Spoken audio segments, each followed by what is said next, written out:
اللہ کی اطاعت میں مر جانا اس زندگی سے بہتر ہے جو اللہ کی نافرمانی میں بسر ہو۔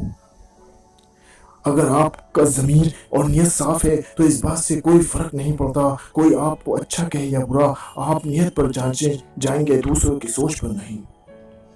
عقل جتنی چھوٹی ہوگی زباں اتنی لمبی ہوگی، کیونکہ برتن وہی شور کرتا ہے جو کہ خالی ہو۔ میرے بندوں کو بتا دیجئے میں غفور بھی ہوں اور ساتھ میں رحیم بھی ہوں۔ جو میرے بنا خوش ہے اسے میں کیوں پریشان کروں۔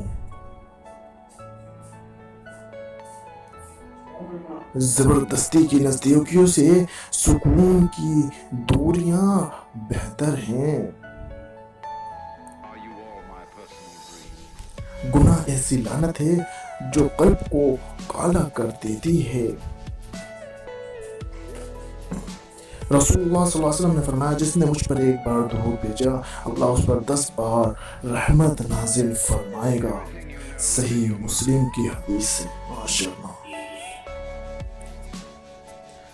جھوٹ بہت تیز دوڑتا ہے لیکن منزل پر سچ بھی پہنچتا ہے ہمیشہ۔